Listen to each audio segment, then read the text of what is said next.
Кымбаттуу бир туугандар, баарыңыздарга Кудай Теңирдин тынчтыгы болсун. Кудайга рахмат. Бүгүн дагы Кудай Теңирибиздин улуу ырайым сааттарында кайрадан көгүлтүр экранда интернеттин жардамы менен дагы Кудайдын сөзүн жеткирүүгө мүмкүнчүлүк болуп жатат. Кудайга рахмат ушундай ырайым сааттар үчүн. Биз адаттагыдай жашообузга керек болгон сабактарды ыйык жазуудан алып, ой жүгүртүп, ойлонуп, Кудай бизге бүгүн эмне дейт? Кудай Теңирдин сөзү эмне дейт? Биз ар тараптуу темаларда сүйлөшүп келгенбиз. Ошондой дагы бир маанилүү темалардын бири, жашообузга абдан суу менен аба сыяктуу керек болгон темалардын бири кечки тамак деп аталат. Кечки тамак. Качан биз кечки тамак деген сөздү укканыбызда, ишенбеген адамдар үчүн кечинде отуруп алып саат 6-да, 7-де же 8-9-да тамактанып, анан оокаттануу дегенде же ошол кубаттануу, кадимкидей дасторкондо анан отуруп, чай коюп, нан сындырып, анан даярдалган бир тамакты элестетебиз да. Бирок аталышы окшош болгону менен маанисине сүңгүп караганда, маанисине токтолгон кезде бир аз айырмалуу. Аты окшош, бирок мааниси абдан терең. Машаякчылык дүйнөдө, машаякчылык биздин түшүнүктө, Библиянын түшүнүгүндө кечки тамак айырмаланып турат. Бүгүн сиздер менен эки нерсени карайбыз. Эң жөнөкөй, кечки тамак деген эмне? Бул биринчиси. Ал эми экинчиси, кечки тамакка кимдер катыша алат? Биз ушул тууралуу сүйлөшөбүз. Мен алгач ыйык жазуудан, Лукадан болгон жакшы кабар 22-бөлүм 7-аяттан ылдый карай окуп бергим келет. Лукадан болгон жакшы кабар 22-бөлүм 7-аяттан ылдый карай.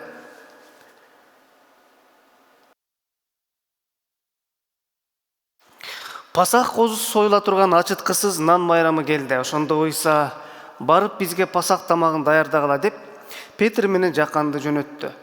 Алар Ыйсадан кайсы жерди даярдообузду каалайсың деп сурашты.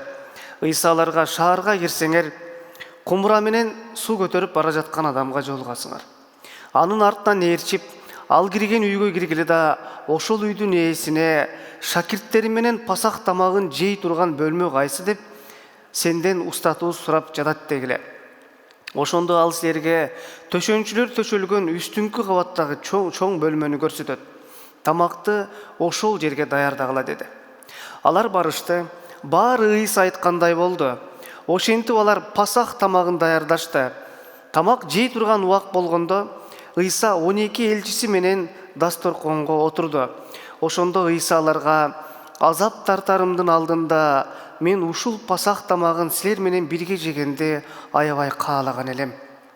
Анткени силерге айтып коеюн, пасах тамагын Кудайдын падышачылыгында жей турган убакыт келгенге чейин мындан ары мен аны силер менен жебейм деди. Анан ал чөйчөктү колуна алып, Кудайга ыраазычылык билдирди да аларга муну алып өз ара бөлүшүп ичкиле. Анткени Кудайдын падышачылыгы келгенге чейин мен мындан ары жүзүм ширесин ичпейм деди. Анан нанды алып Кудайга ыраазычылык билдирди. Аны сындырып, шакирттерине берип жатып: бул нан силер үчүн бериле турган менин денем, муну мени эскерүү үчүн жегиле деди. Кечки тамактан кийин чөйчөктү да алып мындай деди: бул чөйчөк силер үчүн төгүлө турган менин каным менен бекиле турган жаңы келишим. Ушул биздин алгачкы окуган текстибизди Ыйса Теңир өзү ушул жерде баяндап айтып жатат. Демек, кечки тамакты бир маанисин түшүнө карап келгенде, бул кадимкидей ошол жерге отуруп шакирттерине жөнөтүп жатпайбы? Петр менен Жаканды барып туруп даярдап келгиле деп ошол бир үйгө жөнөттү. Анан ал жерге барып, үстүңкү чоң бөлмөнү даярдап, керектүү оокат аштарды ошол жерге чогултуп, анан Ыйса Теңир жана башка шакирттер менен чогулганга чейин ошол жерде даярдык көрүлдү. Демек, текст боюнча алып караганда, ушул жерде Луканын жазган жакшы кабары боюнча алып караганда, кечки тамак кадимкидей отуруп баарлашып отурган тамакты түшүндүргөн. Бирок ошол тамактануу менен гана жыйынтыкталып калабы? Же дагы бир андан тереңирээк нерсе жатабы? Демек, биринчи карай турган нерсебиз кечки тамак деген эмне? Кечки тамактын биринчи мааниси түздөн түз бул отурук тамактанууга же кубаттанууга, отуруп ошол жерде жакын санаалаш адамдар менен баарлашууга түздөн түз себеби бар. Бирок бул жерде андан ары дагы терең ой камтылып жатат. Биз ушул нерсени түшүнүш үчүн текстибиздин башында 7-аятта Пасах козусу союла турган ачыткысыз нан майрамы келди дейт. Демек, ушуну дагы бир түшүнө алыш үчүн байыркы келишимде Муса пайгамбардын дооруна биз бир аз көз чаптырышыбыз керек. Мен болсо Чыгуу китеби 12-бөлүм 43-51 окуп берейин. Чыгуу китеби, Мисирден Чыгуу китеби 12-бөлүм 43-аяттан ылдайт. Теңир Муса менен Аарунга мындай деди: Пасах курмандыгынын мыйзамы мындай: аны башка уруунун бир да кишиси жебесин. Аны күмүшкө сатылып алынган ар бир кул сүннөткө отургузулгандан кийин жесе болот. Аны келген киши менен жалданма киши жебесин.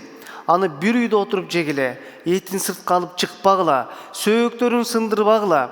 Муну Исрайылдын бүткүл жамаат аткарсын. Эгерде сенин жаныңа көчүп келгин Теңирдин пасагын өткөргүсү келсе, анда анын бардык эркек аттуулары сүннөткө отургузулсун. Ошондон кийин өткөрө берсин. Ошондо ал ошол жердин жергиликтүү тургуну болуп калат. Сүннөткө отургузулбаган адам аны жебесин. Жергиликтүү тургунга да, силердин араңарга көчүп келгенге да бирдей мыйзам болсун. Теңир Муса менен Аарунга кандай буйруса, Исрайыл уулдары так ошондой кылышты. Дал ошол күнү Теңир Исрайыл уулдарын Мисирден кошундар менен алып чыкты дейт. Биз кечки тамакты дагы тереңирээк түшүнө алышыбыз үчүн ушул тууралуу бир аз тереңирээк ыйык жазуунун башка жактарына дагы көз чаптырып ой жүгүрткөнгө туура келет. Качан Ыйса Теңир кечки тамак тууралуу сөз кылганда айтып жатат: мен ушул кечки тамакты мындан ары, ушул жолкусу акыркысы болот. Мындан ары Кудайдын падышачылыгы келгенге чейин мен сени менен жүзүм ширесинен дагы даам татпайм, нан да жебейм. Бул эмнени түшүндүрөт? Эмне үчүн Ыйса Теңир ошентип жатат? Анткени алдыда Ыйса Теңирдин азап тартыла турган күнү жакындап калган эле. Мына деген гана ушуларда турган. Мындан көп өтпөй кечки тамактанат. Анан шакирттери менен бирге барып Гетсемани багында сыйынат эмеспи? Бирок ошол убакытка чейин бир нече гана саам, бир нече гана көз ирмемдер калган эле.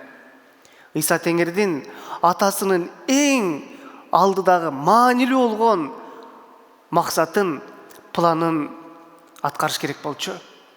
Ыйса Теңир бир жолу Гетсемани багында отуруп, ошол жерде тизелеп, чөгөлөп, ушунчалык бүткүл күчү менен сыйынып жатканда, анын жүзүнөн тамган тер кан сыяктуу болуп жаткан эле дейт. Демек, ал ушунчалык күч менен, берилгендик менен, атасына ушунчалык бир жакындык менен ал сыйынып жаткан болчу. Ошондо дейт, ошондо текст боюнча алып караганда, ата, ушул чөйчөк менден кая өтүп кетсинчи. Бирок мен каалагандай эмес, сен каалагандай болсун деген эле. Алдыда ушунчалык бүткүл адамзаттын күнөөсүн мойнуна ала турган, бүткүл адамзаттын күнөөсүн ушул көтөрө турган учур жакындап калган эле. Айкаш чыгач жакындап калган болчу. Мына ошол жакындаганга чейин шакирттери менен чогуу эң акыркы кечки тамакты отуруп жатат. Текст бизге абдан кенен баяндабайт.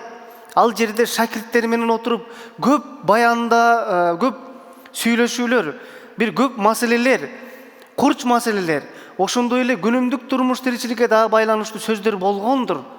Бирок автордун айткысы келгени, Луканын баяны бул жерде күнүмдүк турмуш тиричиликке же болбосо ушул өткөн кеткен бир тарыхка эмес. Ал жерде кечки тамак, нан жана шарап. Мен жогорудок бердим. Муса пайгамбар менен Арундун учуру Ыйса Теңир төрөлгөнгө чейин 1400 жыл мурда болчу. 1400 жыл мурда болгон окуя эле.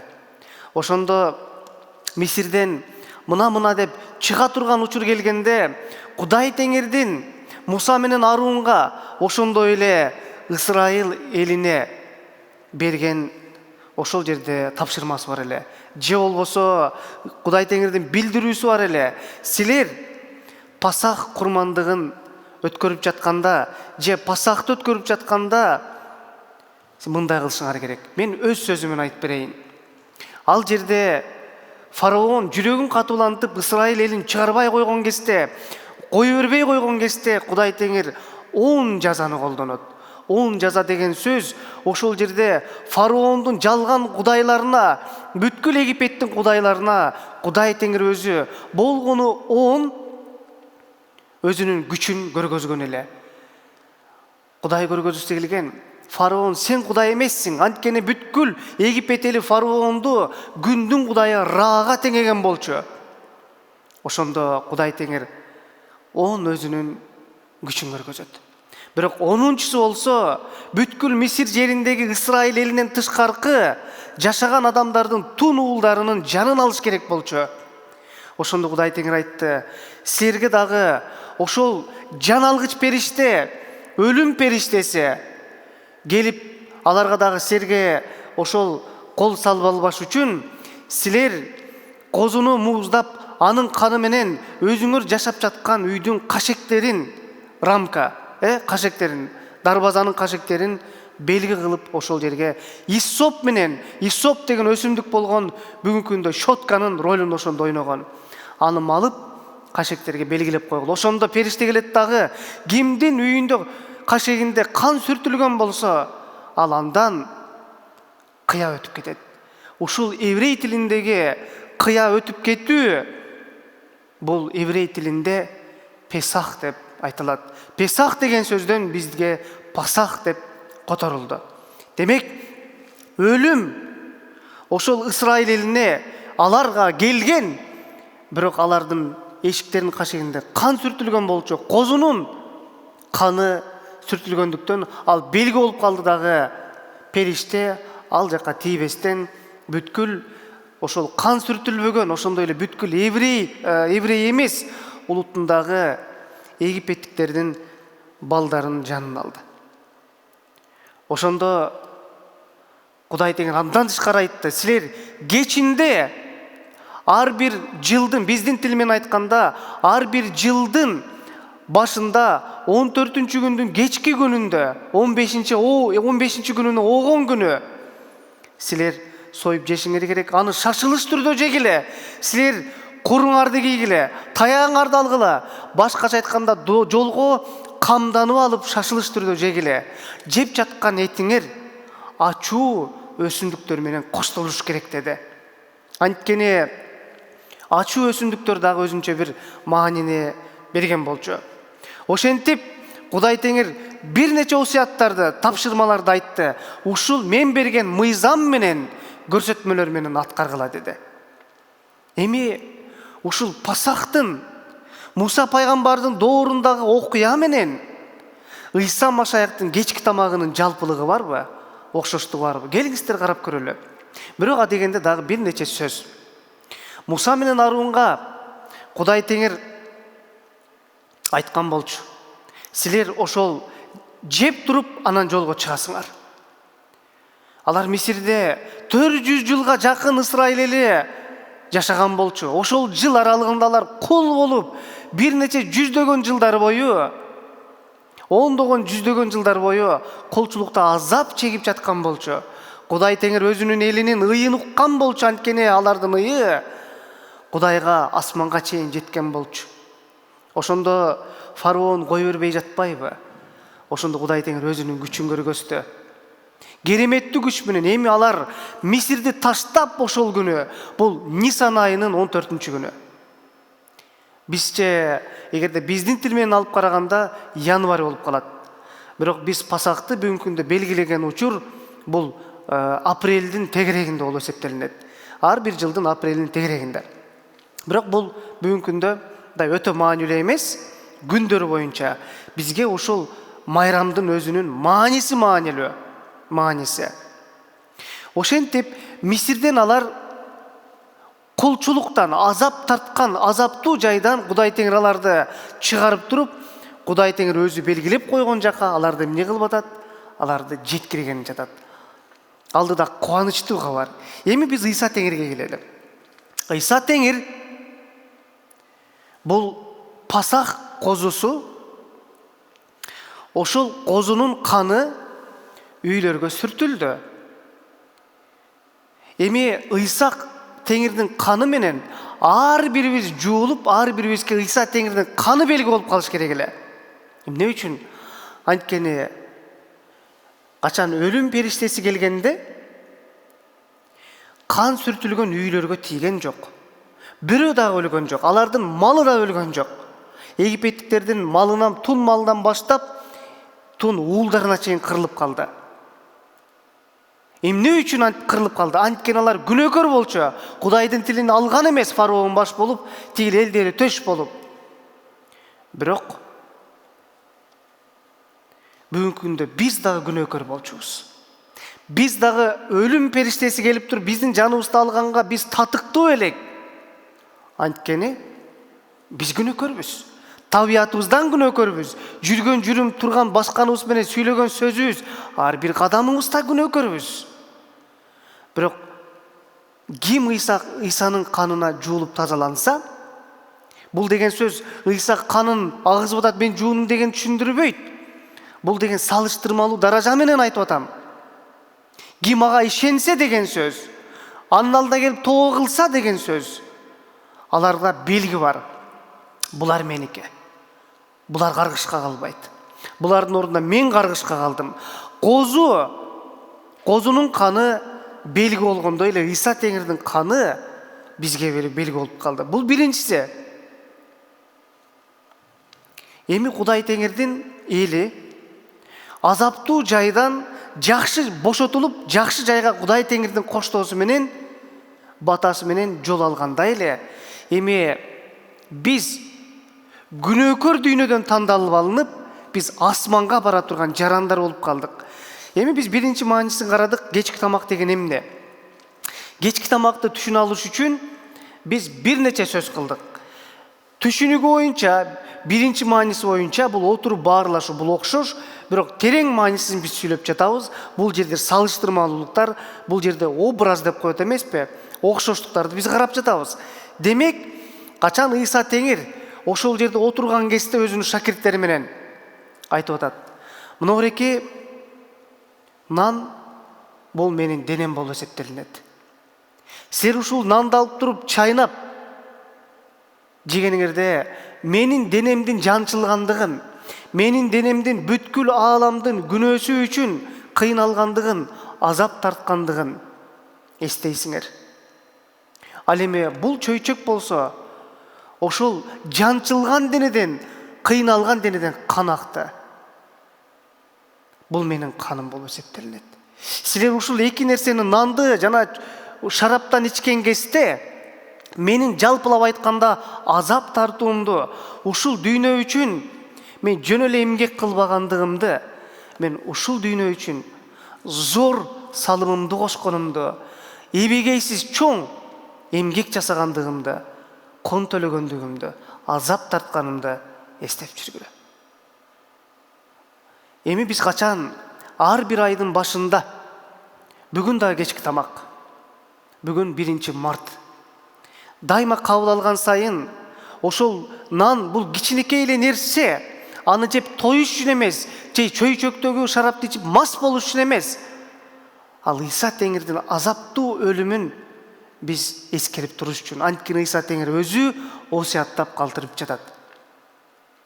Демек анын каны аркылуу, анын жанчылган денеси өлүм аркылуу биз куткарылып аман калдык. Бизде чоң Кудай Теңирдин белгиси бар. Демек биринчи мааниси ушунда жатат, бир туугандар. Кымбаттуу достор, кимдер көрүп жатса, балким көрүп калышса, ойлобош керек, булар эмне деген ритуалды, булар эмне деген нерсени аткарып жатат деп. Бул ритуал же бир кайсы бир аткара турган кандайдыр бир иш эмес. Бизде ырым-жырым деп коет эмеспи? Андай эмес. Бул түздөн түз Ыйса Теңирдин адамдарга, бизге берген, ишенгендерге берген осуяты.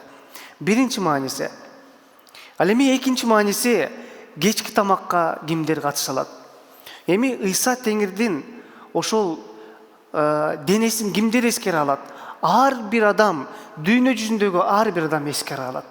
Бирок ошол адамдар биринчиден, ал адамдар ишенгендер болуш керек. Ыйык жазууда Жакандан болгон жакшы кабар 11-өлүм 25-27 аяттарда Ыйсага мындай деди: мен тирилүүмүн жана өмүрүмүн. Мага ишенген адам өлсө да тирилет. Мага ишенип жашаган адам өлбөйт. Ушуга ишенесиңби? Мартага: ооба Теңир, дүйнөгө келе турган Кудай уулу Машаяк сен экендигиңе ишенем деди. Бул окуядан кийин бул ушул Марта Ыйса Теңирдин жанына ыйлап келген. Анткени Мартанын бир тууган агасы Лазардын көзү өтүп кеткен болчу. Өтүп кеткенине 4 күн болгон. Ошондо ошол келген кербес. Анан келип туруп, сенин тирилталарыңа, сенин Кудайдын Машаяга экендигиңе, куткаруучу экендигиңе, улуу инсан экендигиңе ишенем деди. Демек, анын куткаруучу экендигине, Машаяк экендигине, Кудайдын уулу экендигине бизден дагы ишеним талап кылынат ар биринен. Демек, биринчисинен ишенгендер, ал эми экинчиси тобо кылгандар. Ошол ишенген адам жөн эле ишенип коюу жетишсиз. Ооба Кудайдын улуу инсан экендигине, Кудай экендигине, бүткүл күнөөлөрдү кечире алат экендигине ишенем. Эми менден талап кылынат, тобо кылышым керек. Эми сен ушундай адамдын улуу экендигине ишенсең, күнөөнүн үстүнөн бийлиги бар экендигине ишенсең, анда өзүңдүн күнөөкөр экендигиңди эстеп тобо кыл. Марктан болгон жакшы кабар 1-өлүм 15 аят. Убакыт келди. Кудайдын падышачылыгы жакындап калды. Тобо кылгыла, жакшы кабарга ишенгиле деди. Буну Ыйса Теңир айткан болчу. Бул сөздөр Ыйса Теңирге таандык. Демек, Ыйса Теңир айтып жатат, тобо кылгыла, күнөөңөрдү мойнуңарга алгыла. Демек, кымбаттуу бир туугандар, өлүм бизге келип биздин жаныбызды алыш керек болчу. Биз ар бирибиз өлүшүбүз керек болчу. Өлүмгө тете нерселер жасаган элек. Биз табиятыбыздан күнөөкөр элек. Бирок Ыйса Теңирдин каны бизди жууп актап алгандан кийин бизге өлүм бизден кыяп өттү. Каргыш бизден кыяп өттү. Бул Пасах деп айтылат. Бул еврей тилинде Песах. Кымбаттуу достор, бул кичинекей гана сөз болду. Бул абдан терең, ушунчалык эбегейсиз чоң маани бере турган тема. Бирок бир аз гана түшүнүк алыш үчүн мен азыраак гана токтолгонго туура келди. Кудай өзгөчө батасын берсин. Кудай өзгөчө жетектесин. Ар бирибиз эсибиз барда этегибизди жыйып, Кудайдын алдында келип, кечирим алып, тобо кылганга мына азырда мүмкүнчүлүктөр бар. Кимдир тобо кылып, кимдир ишенсе, ал адам, ал Кудайдын баласы болуп эсептелинет. Анткени Кудай Теңирге ал ишенди, ал тобо кылды, ал жанын жаны куткарылды. Эми ошол боюнча биз жашашыбыз керек. Куткарылган ар бир адам башкаларга да жарыя кылыш керек. Кудай Теңир түшүнгөнгө, сара эсеп салып ой жүгүрткөнгө өзгөчө батасын берсин. Амин.